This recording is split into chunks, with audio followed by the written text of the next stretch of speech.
On today's episode, Dr. Liz and I welcome Laura Heck and Zach Brittle to the show.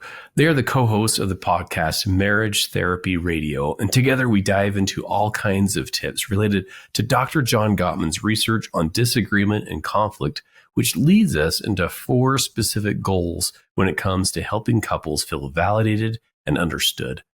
Laura Heck is a relationship expert, speaker, certified Gottman therapist, and master trainer for the Gottman 7 Principles program. She's been a featured speaker for Google Talks and has coached hundreds of women through the Epic Wives experiment. She lives in Bend, Oregon with her husband, son, and regal pup. Zach Brittle is a couples therapist in Seattle, where he's been counseling and coaching couples for over a dozen years. He's a best-selling author of The Relationship Alphabet and the Marriage Therapy Journal. Additionally, his writings and ideas have been featured in Real Simple, Men's Health, and the Washington Post. He's been happily married to his wife, Rebecca, for 23 out of 24 years. They have 2 adulting daughters, a minivan, and most of the silverware they got as wedding gifts. We hope you enjoy the show.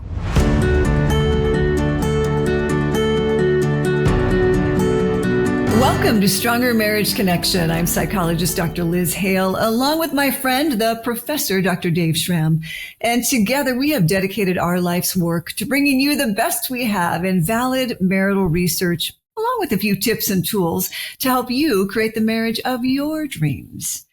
Okay, dear friends and listeners, have you ever wished you had some solid tips to cease the arguing in a relationship?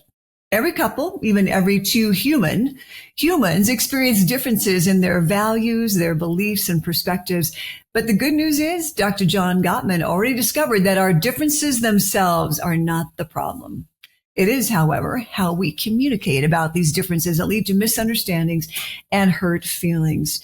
Well, here to teach us more about how to manage the tension of our differences without arguing, bickering, or hurting each other are a marriage and family therapist and certified Gottman therapist, Laura Heck and Zach Brittle. Welcome to Stronger Marriage Connection, Laura and Zach. So good having you here. Thank you. Thanks for having us. You two have an amazing professional connection that is evident in your own podcast, Marriage Therapy Radio, which is a great name, by the way. When and how did your career paths cross? Do you mind sharing? I always pass this one off to Zach because I don't know if our paths would have crossed had it not been for you. Well, I was about to, first of all, Marriage Therapy Radio is Laura's idea. She came up with that. So that's her brainchild. Congratulations. Thank you. We met at a training, and Laura was employed by the Gottman Institute at the time, and I was there. We were taking the same training, but she was in a separate role as well. So she was kind of upfront, and I was kind of noticing she's just kind of a badass. And I was like, I think I want to know that lady. So I just said, hey, can we be friends? Basically. And I said, we'll figure out what that means later. And she said, sure. So we kind of started comparing notes about the training, and then recognizing we were both in Seattle at the time, that we had clinical like conundrums that we couldn't figure out how to solve together.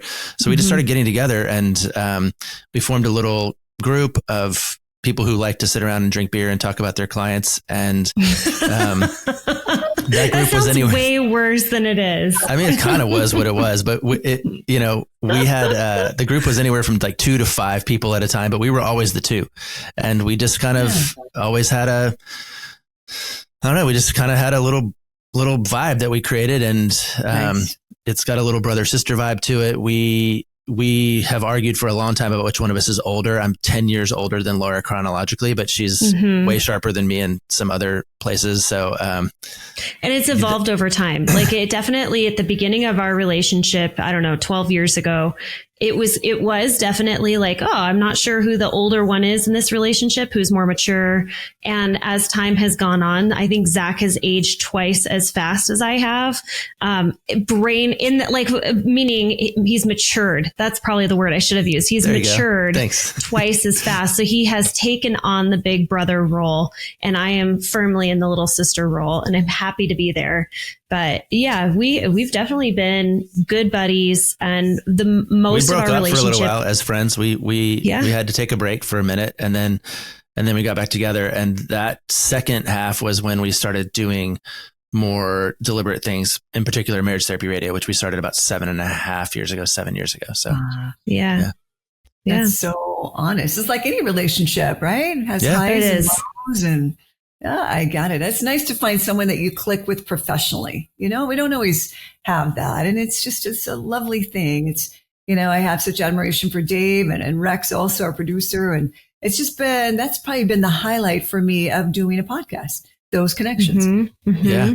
Yeah. It's funny you say it's nice to have those professional connections. It is. We've traveled together for work. We went to Germany a couple of years ago, and I don't recommend doing that with your professional relationship, because we soon learned that if we travel together, we need to sit on opposite sides of the plane. It's just a bit too much familiarity. Again, so honest to both of you. Mm-hmm. That is we're nothing but honest, unfortunately. So we sort of can't help it. Yeah. I think it's what made you so successful together as a professional duo, a dyad. Oh, that's great. Well, let me ask you, in your work together, right, on your podcast or in your presentations, let me ask you, what are each of your favorite highlights? Well, I think writing the book was a highlight for sure. That was something that we were pretty darn proud of. So we came out with a book. It launched in September of 2024, so not long ago. And that was neat. It was it is a good blend of the two of us. Zach is such a creative writer. He has an amazing vocabulary, and the way that he formulates really concept ideas that are very bite-sized and approachable. He has a great way of explaining things. And I just think it pairs really nicely with me wanting to put it in concrete, actionable exercises for couples to actually use. So it doesn't, I like the workbook in a sense that it kind of just brings our passions together and where we feel most comfortable in a way that can speak to an individual. If you are someone that likes sort of analogies and you like to read beautiful words, great. But if you also are what do I do with this? How do I put this into practice? It's very approachable. That's a highlight for me, is the writing the book together. I think too, we teach a fair bit together. We do a lot of workshops for the Gottman Institute, both for couples and for clinicians. And you know how it is. Familiarity just breeds, I guess it breeds contempt, but it also breeds just real comfort. We finish each other's sandwiches, and we step in for each other, and we can know we just, I don't know. We just figured it out. I like teaching with Laura because if I drop the ball, she just kind of picks it up. And the other thing that I think that's really cool about the dynamic that we have is it is intimate. We are able to model what a couple looks like, but we do it with no consequences. When we tiff or fight or have a problem even in a workshop setting, and fight would be the wrong word, but when we have a disagreement or something, we get to model it in real time. And then we get to clock out and go home. I go home to Rebecca. She goes home to Ryan. We don't carry a lot of it around. And then we complain about the other person to our spouses. It's true. Yes. It's true. Yeah. I know. That's where you're going, I'm sure. No, but I think that there's just something about the dynamic that we have it's actually pretty cool to be able to actually model relationship dynamic. But to do it in a way that doesn't stress people out. If we were married and we were fighting, it might stress people out. They'd be like, oh my God, what's going to happen? Are they going to be okay? And we just don't, none of that is the deal for us. So I think there's content probably, to answer your question that may make sense to you, but I think it's context for me that actually is the highlight. Are you saying that your highlight is the episode where we basically hashed a fight out on air? Because that was an interesting episode. Yeah, we did. Yeah, I don't know. He has a thing for numbers, so he actually might remember it. But I basically said I would really like to. I'm carrying a lot of resentment and anger for you and for something that happened, and in real time we processed it, and it's actually quite lovely. And realized that it didn't happen. That's my favorite episode because she was upset about something that did not happen. True. It's true. I believe that. I live that. I get it. Yeah. I was like, look, I'm happy to hear about all your problems and all the complaints, but I just kind of was like, and that it's not how that went down. So. But that's unique. Like for people, it's interesting because it was actually on an episode where we were being interviewed and the interview didn't go well. I felt like Zach steamrolled me. He talked over me, belittled me, all of it.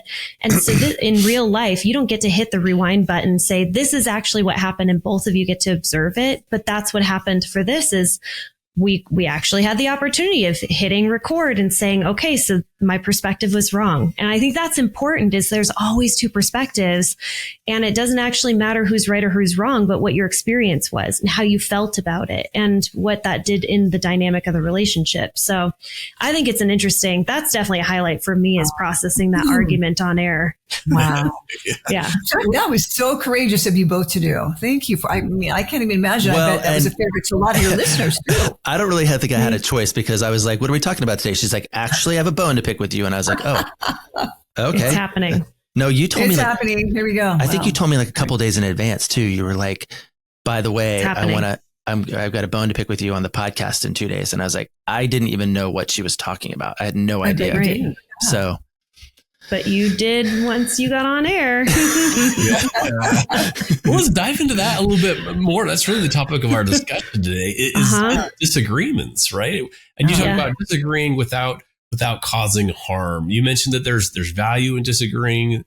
Totally. We know from Gottman, right? About 69% of relational issues are perpetual, meaning they're here to stay. So Laura, what is the good that can come from disagreements? Well, I mean, I think the biggest part of a disagreement is being able to say, this matters to me. This is my feelings. These are my values. These are my beliefs. And there's something happening between the two of us or in the life that we're creating that is falling out of alignment. And it's being able to communicate that to your partner to level up the relationship or level up your experience of life. And if you hold those things inside, you build resentment and there is no disagreement. There's just a lot of internal dialogue happening inside of you that's causing disconnection. So the benefit of a disagreement is being able to level your life up and then also bring you and your partner into alignment with one another and bring yourself into alignment in the life that you want to be living ultimately within the relationship. So that's the biggest piece of the puzzle of why disagreements are so important is you have to be able to communicate your needs and your values to your partner. Yeah. Oh, that's great. In a way that, right, doesn't cause the other person then to get defensive. They flare up and then it turns into, I call it nuclear reactors I call it first responders. Learning to respond instead of nuclear react on your partner. That's great. Yeah. What about some of Dr. Gottman's other research, Zach? I'll toss this one to you. We're ripe for miscommunication, right? Because nearly 100% of the time, we're not even emotionally available to each other, according to Gottman. But tell us, how is there any hope in this? What have you learned? Well, I mean, I think I've gotten very clear in the last 5 or 6 years about what your responsibility is when it comes to disagreement. And it's primarily and first to take care of your own stuff. Like if you're hungry, angry, lonely, tired, that's a very common kind of halt is hungry, angry, lonely, tired. And you expect to have some kind of meaningful conversation. That's just silly. You need to like eat a sandwich first, and take care of your side of the street, because I don't think it's funny when we talk about disagreements, like not all disagreement is conflict. Like we might disagree about who we want to win the Monday Night Football game, but we're probably not going to go to war over that, But then there is some point when we do decide that this disagreement is worth like digging in. But if you're going to do that, you got to prep. You got to be not tired. You got to, go ahead and take your nap first, eat your sandwich, call your therapist or whatever it is that you do, so you can come in and kind of bring at least a functional adult to the table. Because that's the part that Dr. Gottman is actually talking about it's very rare that two people are in their best brain. And I think when he teaches publicly, he talks about it's kind of a coin flip. And so you've got a 50-50 chance for each person, which means you have about a 25% chance at any given time that you're going to show up at the table with two people in their best brain. I think the responsibility of being an engaged and, respectful partner is getting your brain into making it better than a coin flip, basically. Like go ahead and steward your your nervous system and your emotional state, so that when it comes time to disagree with somebody, you can do it with respect, you know? Well, if I may also just jump in and if we take care of our side of the street, I think it's also really respectful to give your partner the clue and the heads up, like I did with Zach, of, hey, I have a bone to pick with you and it's going to happen on the podcast. And so I'm going to do what I need to do if we're going to hit record, and we're going to have a very intentional conversation where I know there's probably going to be some conflict and some disagreements. I'm going to take care of me. So I'm going to, make sure that I do some deep breathing. I'm coming in my functional adult. I'm all of that. My nervous system is in a safe, calm place. But also Zach, I'm giving him the heads up so that he can now prepare. And that if we leave things up to chance, the likelihood of you walking in the door at the end of the day and saying, hey, I've got something I need to talk to you about right now at this very moment, the likelihood that your partner is going to be in a space where they're able to hear you with empathy, with understanding, with any kind of grace is so low. And so what we teach couples is, if you're going to have a disagreement or a conflict, at least get in a space where you can prepare and be intentional about it. And so, yeah, I think that's the best part about it. Yeah. I think one of the best questions that a couple can pose to one another is now a good time? Mm-hmm. Like that question, it's alone is like, it's my top 5, because if it's not a good time, then don't do it. And if you don't know if it's a good time, you better find out, We'll be right back after this brief message.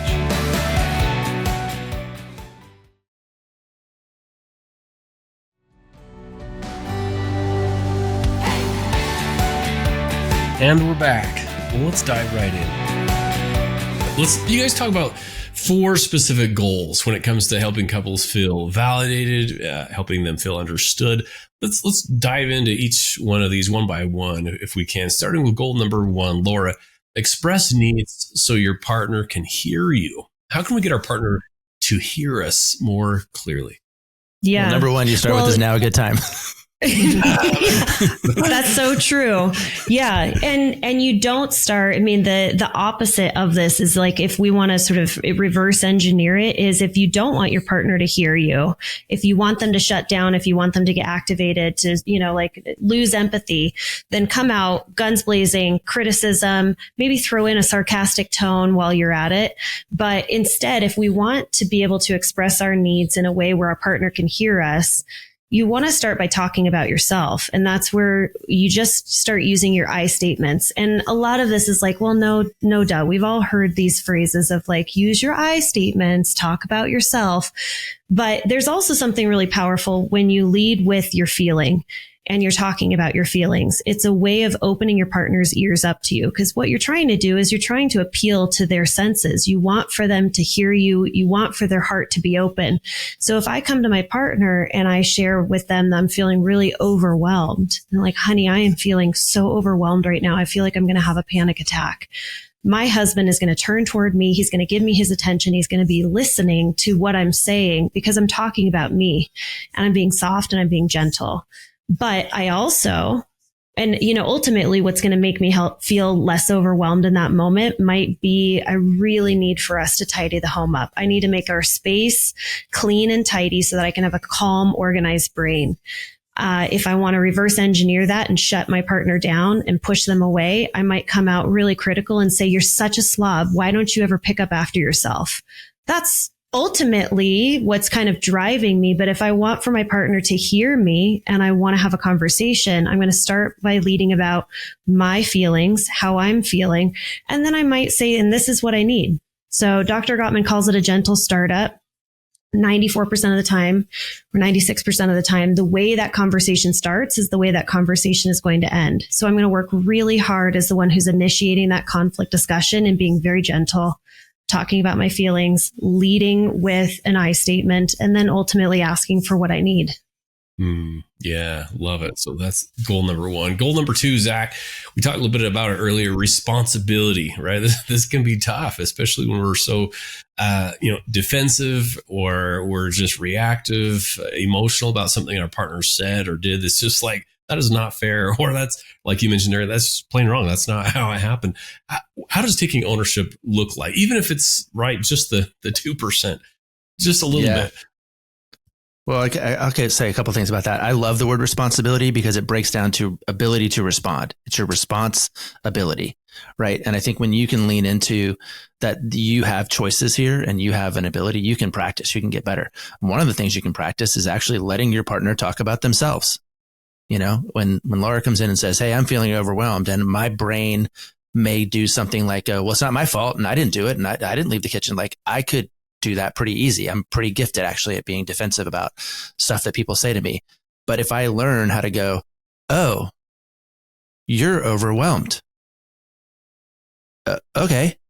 Well, I wonder how I can help with that. Like, there's a big gap between that. I think people are, again, Laura kind of alluded to, oh, it's dumb. Like, use your I statements. Of course. But people are bad at it unless they don't practice. Even when they're like, you know, they're talking about their feelings. They might say something, I feel like, or I feel like you. And that's an I statement, but I feel like you is a judgment.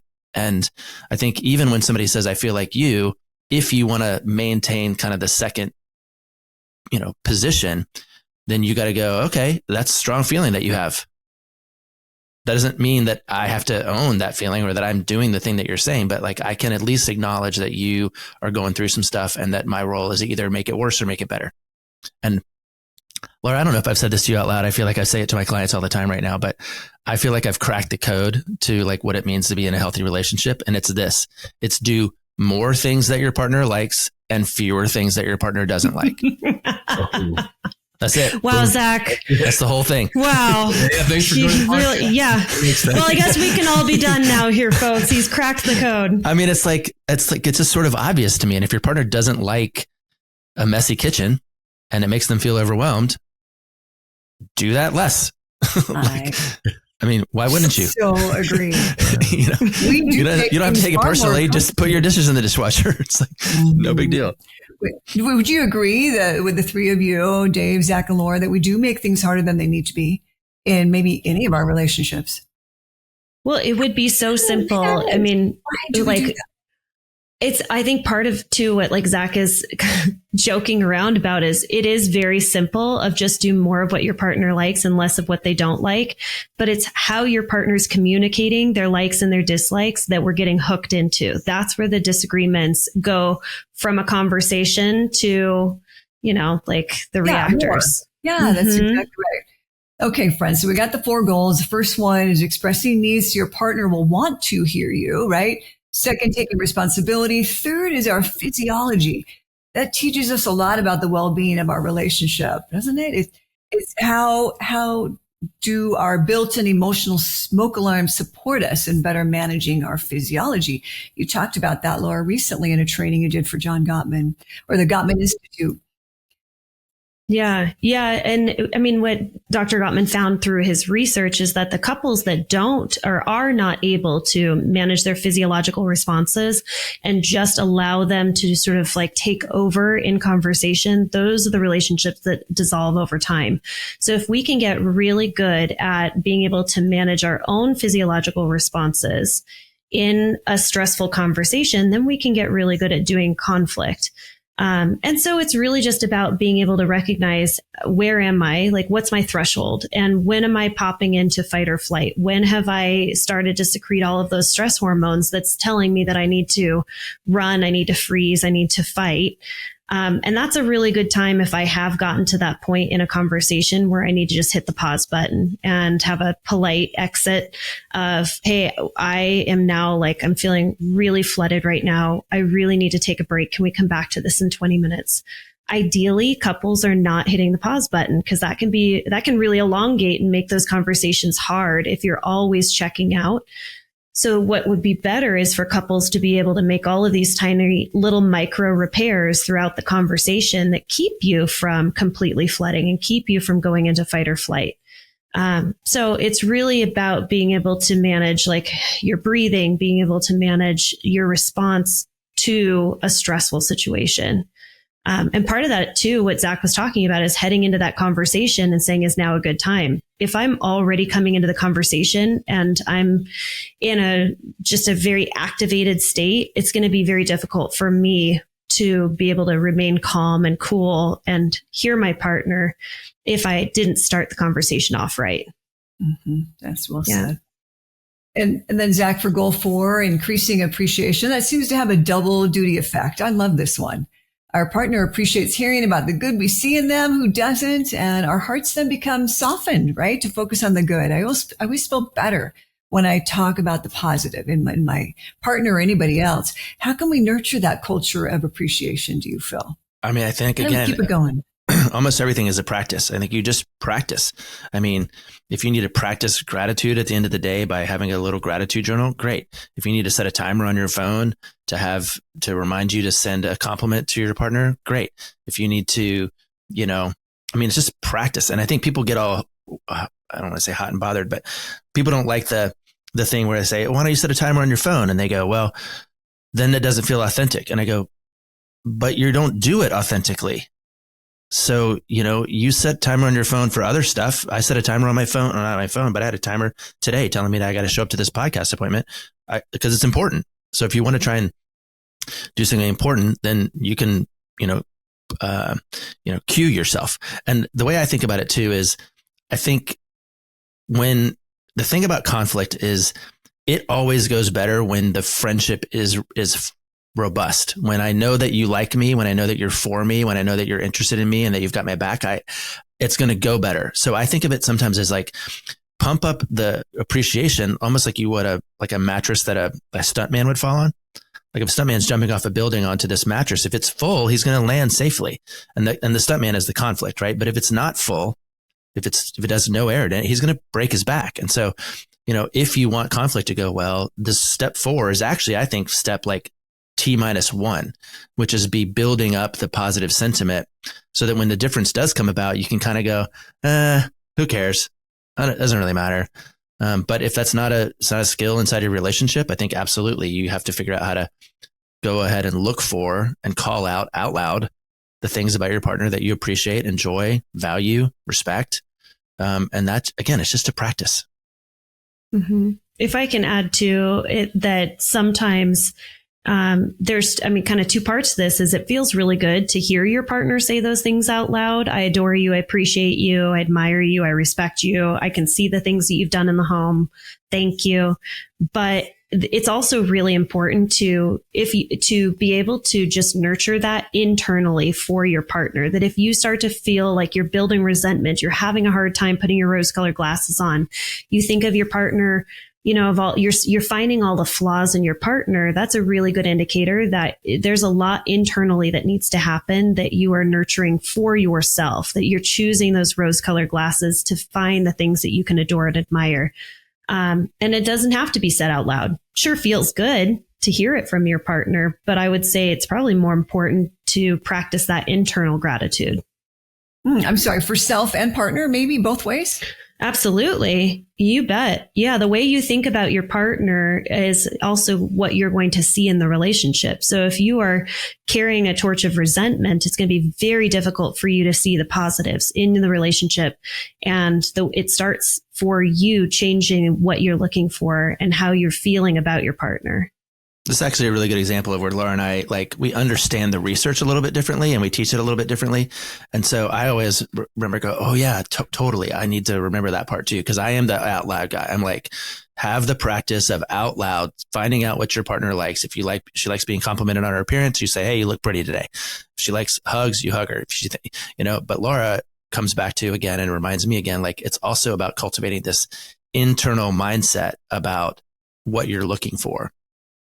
And I always say they go together, but that's an example. Back, Dave, to your question, what's the highlight of working together? It's oh yeah, we kind of carry each other's torches, I guess. Mm-hmm. That might not be the wrong way to put that. I love that. I think that's great. I get it. We'll be right back after this brief message.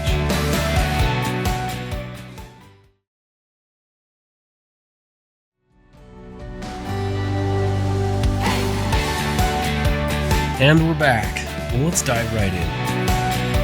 I'm going to bring a scenario, a little case study here. This is not hypothetical. So a friend actually called me the other day, and this is the situation, and it can go, vice versa. You're asking for a friend. Is that what's going on here?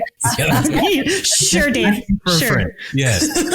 So in this situation, he actually calls me up, and he's frustrated. He's called me with all kinds of stuff. I'm not a therapist. So I would love each of your takes on both her, what she should do and shouldn't do, and what he should do, shouldn't do. Stressed out, they're getting ready to leave. She's making some hot chocolate. She spills it. It's hot, kind of burns her. Spills over onto the counter and some onto the floor. Now she's stressed and frustrated. And, then he comes in. She kind of gets snappy and says some things at him.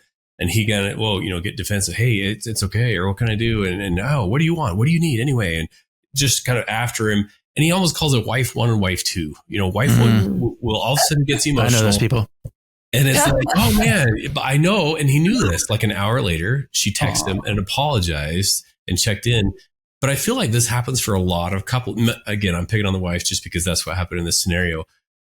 But walk me through that. It just feels like probably one of the most common scenarios. It's not the hot chocolate spill, but someone gets emotional, says something, does something.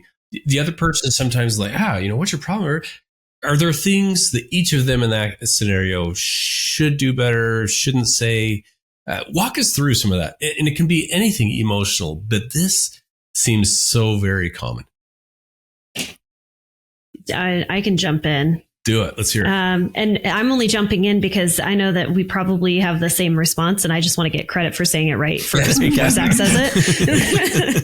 But I always say to people that when it feels like the response is confusing to you, like where did that come from? What did I do? That's where a lot of people get defensive. Is like, whoa, where is this coming from?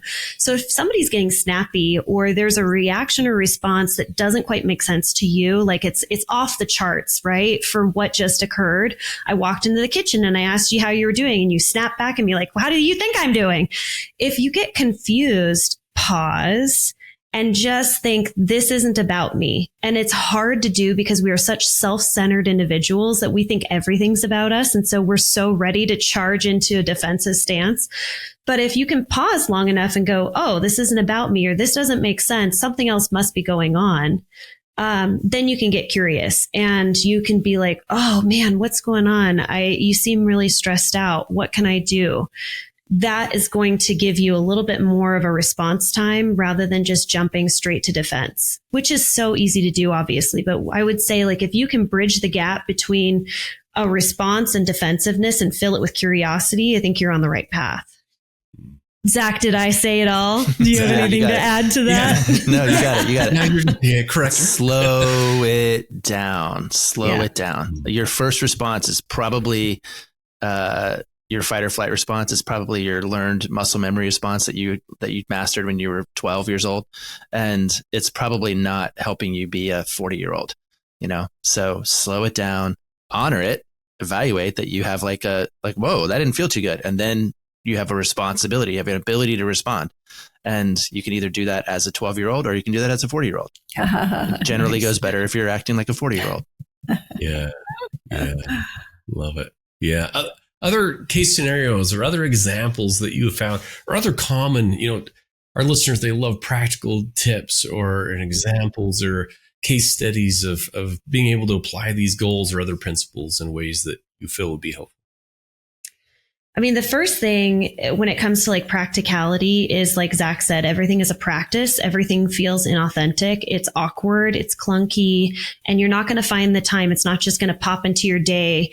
So you have to be very intentional to create these rituals throughout your day to be able to practice connection, to be able to practice like, hey, like, let's actually have a conflict discussion. And so, maybe just setting up a weekly routine where once a week you sit down and you say, what did we miss this week? Like, where was the point of disconnection that is still creating disconnection between the two of us?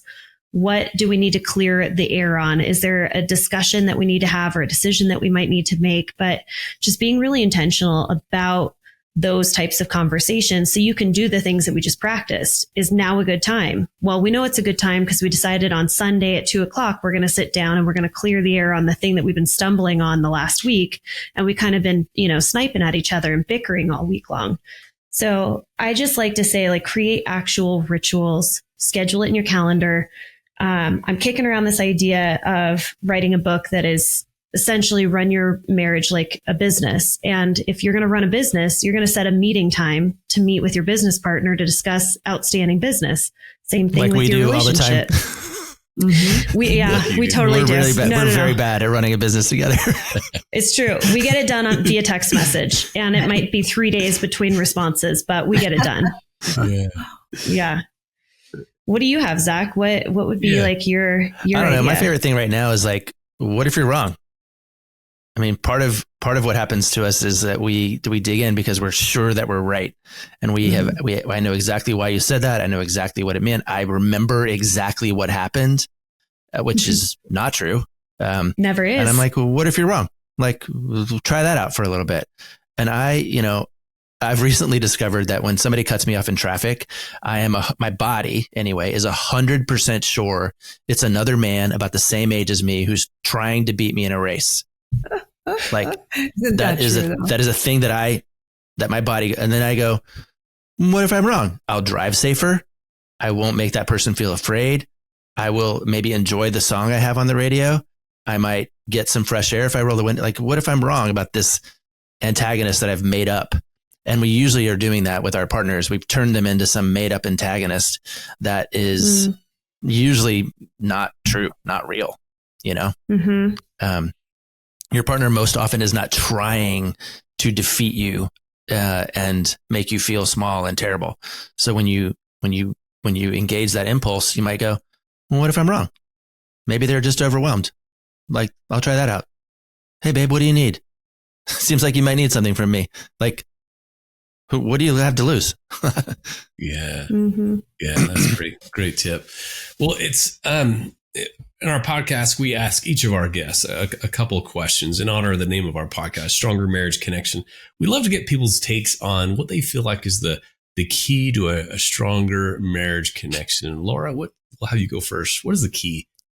I was going to say, we heard Zach's already. It's so simple. But I think mine, and I have been, it's so easy for me to come up with this because it's kind of like my marriage motto, where I would say, like, for me, when I am in a relationship with my husband, what is the purpose of our relationship, or what's the purpose of us even being together? And I am so certain that my wifely purpose, the reason why I'm on this planet doing this thing with this guy, is that I'm here to make his life better. And I know when I first say it out loud, people are going to be like, oh my Lordy, what is this woman saying? But I truly believe that he can be single and live his best life, but he's choosing to do life with me. And so part of my purpose as a wife and as a partner and as a mom to his child is to also join in his life journey. And it's going to be very different from what my purpose and life journey is. And so the two, and I will tell you, like, he also believes the same thing for me too. So our journey together is to continually support and pave the way and make it easy for the other person to lay their head down at the end of the day and say, I did everything I could to have the best day possible, to live out my best life. And his best life is different from my best life. But I don't want for him to feel like he has to fight for his best life because he's partnered with me. I want to be constantly making his journey easier. So, I mean, I think that when we are both supporting each other's dreams and life purposes, that's going to make the greatest connection possible. Wow. Powerful, Laura, making each other's lives easier. Love it. Zach, yeah, what about you? What's the key? I sort of gave you my answer, but I'm going to actually give you a different answer that I got from a friend this weekend. I was at home in my hometown this last weekend, and I was with one of my oldest friends, elementary school. And over the course of his marriage, it's been really, really rocky. Like, he's had a tough time, and we didn't know if they were going to make it from time to time. And I got off the plane and he picked me up and I said, how's it going? And how's it going? And he said, we're doing great. We're doing amazing. This is the best we've ever done in 20 years. And he knew who he was talking to, a professional marriage therapist, right? Like an expert. And I just said, what's the secret? And he said, he didn't even breathe. He just goes, gratitude. He just was like, gratitude. Like, I'm just thankful for, like, we're thankful. We're more thankful for what we do have than we are whiny about what we don't have. And that has shifted everything for them. And I actually was like, I was like, so I can be nice to her? Cause I'm in his corner, and if she was mean to him, I was like, and he was like, yes, please do. And we had a delightful time. I stayed at their house. We had the most amazing time. I love her and she's great, but they have been through a challenge. But I would say I will honor his answer and say that the secret is gratitude. It's powerful. Definitely powerful. That's for sure. Yeah. Thanks, Zach. Yeah. Laura and Zach, where can listeners find out more about you, your podcast, this great new book? Yeah, I would say Marriage Therapy Radio. Yeah, the interwebs. The internet will answer all your questions as long as you know how to spell our names correctly. Right or wrong, it'll answer your questions. That's true. It's true. No, that's a great place to find both of us. Yeah. We are at marriagetherapyradio.com is our main site. And it's kind of every tag that we use on socials is at Marriage Therapy Radio. And then the book is just at Amazon and everywhere else that you can buy a book. Reconnect. I love the title. It's a marriage counseling workbook. Well done. Thank you. Yeah. Awesome. Okay. Before we let you go, what's your takeaway? Each of you, a take home message that you want our listeners to remember. Zach, we'll go with you first, and then Laura. I don't know, man. I'm in a little bit of a spot because Laura and I are transitioning Marriage Therapy Radio. She's going to ride off into the sunset and do a thing. So I'm just kind of sad. Like, I'm sad about. That's your takeaway is you're sad right now? I enjoy talking to you and talking with you to other people. And we're going to be doing that less. And so right now I'm aware that I'm sad about that. I get to have really cool conversation with really cool people often, including Laura. And this is, it's a little bit of a sunset time. So. Yeah, it really is. Cause this is happening at the end of the year, right? Yeah, we're recording two more episodes together. No kidding. 2 more for 24 and that's it. Wow. Yeah. You guys, I don't want to be dismissive of your feelings and your emotions, Zach. But you're going to anyway? Yes, that's true. I just wanted you to know what was coming. Is that I have reassured him this isn't the end of our relationship, that we do continue to teach together. We will continue to do podcasts together, be guests on others. So I'm still here, Zach. You could just say thank you. You could just say thank you. That's so sweet. Thank you, Zach. That's really sweet. Okay. What about your takeaway? What do you got going on? I love it.